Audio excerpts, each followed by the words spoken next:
Si penjagal jojoran itu dituntut hukuman mati. Mengapa ia nekat membantai 4 nyawa keluarga Soekarjo? Berikut kisah hidup sang penjagal. Sugik adalah bungsu dari 2 bersaudara. Kakak perempuannya bernama Suciati, ayahnya bernama Ponidi, dan ibunya Sulastri. Waktu kecil, Sugik memang agak nakal. Saat pelajaran sekolah, Sugik sering bolos dan sering pulang ke rumah. Tapi dalam soal keberanian, mungkin Sugik tak jauh berbeda dengan teman-teman lain di tempat kelahirannya, Dusun Kebonsari, Desa Jarit, Kecamatan Candipuro, Lumajang. Hubungan Sugik dengan bapak ibunya baik-baik saja, meskipun mereka berdua bercerai pada tahun 1984. Setelah orang tuanya bercerai dan kemudian menikah lagi, sejak saat itu Sugik dan kakaknya tinggal di rumah sang kakek yang sehari-hari berjualan buah di pasar. Setelah lulus SD, Sugik bercita-cita ingin berwira swasta, tapi pada tahun 1991, Sugik pergi ke Surabaya. Itu pun karena minggat dari rumah karena sering dimarahi kakak perempuannya setiap kali pulang malam. Akhirnya Sugik pergi ke Surabaya karena diajak oleh temannya di kota Surabaya. Sugik bekerja sebagai kuli bangunan, membantu ayah tiri yang sudah duluan tinggal di sana. Sampai akhirnya kemudian teman Sugik yang bernama Jupri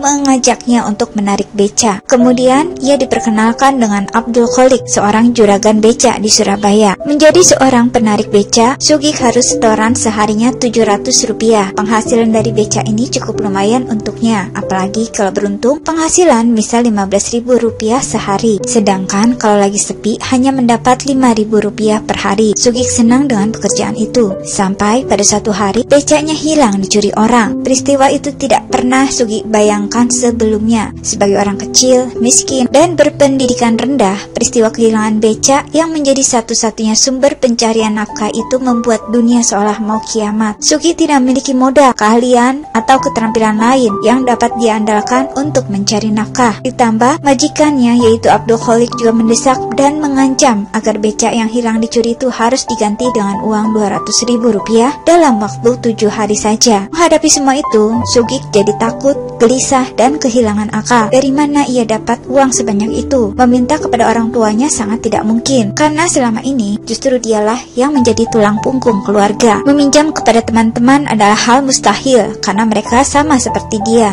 miskin dan kere. Jarak waktu yang ditetapkan Pak Dul, panggilan Abdul Kholik, semakin dekat. Sugik makin bingung dan gelisah, sehingga akhirnya gelap mata. Ia tak peduli lagi dengan keadaan sekeliling, dan cara apapun akan ditempuhnya asalkan mendapat uang Rp200.000 untuk mengganti becanya yang hilang. Saat situasi yang mendesak itu, Sugik kemudian melihat sebuah sepeda motor Suzuki RC milik keluarga Bapak Soekarjo. Sugik kenal dengan keluarga itu karena jika sedang menarik beca, ia sering mangkal persis di sebelah rumahnya di daerah Jojoran. Sebenarnya, Sugik tidak punya dendam apa-apa dengan keluarga Soekarjo. Hubungan dengan mereka juga biasa-biasa saja. Kalau berpapasan, ia saling menyapa. Niat jahat Sugik pun timbul untuk merampok. Ia sudah merencanakan akan mendatangi rumah itu saat sepi agar tidak dicurigai sebagai pencuri. Ia pun menyamar sebagai tukang cat. Pada waktu masuk ke rumah, keadaannya memang sepi. Tetapi ketika Danang datang dan bertanya, Sugik katakan bahwa disuruh mengecat oleh ibunya. Sugik pun menjadi gelisah karena rencana mencuri motor itu bisa ketahuan. Kemudian Sugik minta diambilkan roll untuk mengecat.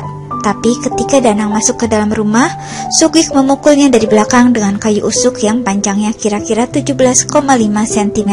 Saat melihat Danang mati, sebenarnya Sugik sudah takut sekali. Ia sadar telah membunuh orang yang tidak berdosa. Tapi ketika Sugik mau keluar rumah, ternyata di luar banyak sekali orang yang sedang ngobrol. Sugik pun takut ketahuan. Akhirnya ia tetap tinggal di rumah itu sambil tetap menyamar sebagai tukang cat. Dan selama di rumah itu, berturut-turut Sugik telah membunuh Eko Sucahyo, Ibu Hariningsih, dan Bapak Soekarjo. Sugik benar-benar kalap dan lupa diri saat itu karena yang ada di dalam pikirannya adalah bagaimana supaya dapat mencuri sepeda motor dan segera mengganti beca yang hilang. Kemudian semua mayat itu ditumpuknya di dalam kamar mandi. Lalu ia pun menggali lubang di dalam rumah untuk menguburkan mereka. Tapi sampai malam ternyata lubang itu belum juga selesai. Akhirnya Sugik pulang ke rumah untuk mandi dan makan. Rumah dan pagar rumah keluarga Soekarjo dikunci dan motornya dimasukkan ke ruang tamu. Baru keesokan harinya, Sugik kembali melanjutkan menggali lubang. Setelah selesai, mayat-mayat itu lalu dikuburkannya. Sebelum meninggalkan rumah itu bersama dengan motor Suzuki, Sugik sempat mengambil uang 228.000 dari kantung celana Pak Sukarjo. Dengan uang itu ia pun membayar ganti rugi becak Pak Dul. Sisanya dipakai jajan bersenang-senang dengan PSK di lokalisasi Putrajaya, Gang Lebar, Surabaya. Sepeda motor itu digadaikannya di dekat Pasar Wonokromo, namun karena sudah malam, ia disuruh kembali esok paginya. Tapi naas, sebelum itu terlaksana, ia keburu ditangkap polisi di rumah kosannya pada tanggal 28 Februari 1996. Kini Sugik telah menyesal melakukan pembunuhan sadis itu dan meminta ampun kepada Tuhan. Ketika jaksa menuntut hukuman mati, ia pun hanya bisa pasrah. Sebenarnya Sugik ingin minta maaf juga kepada keluarga korban, tapi suasananya tidak memungkinkan. Bahkan,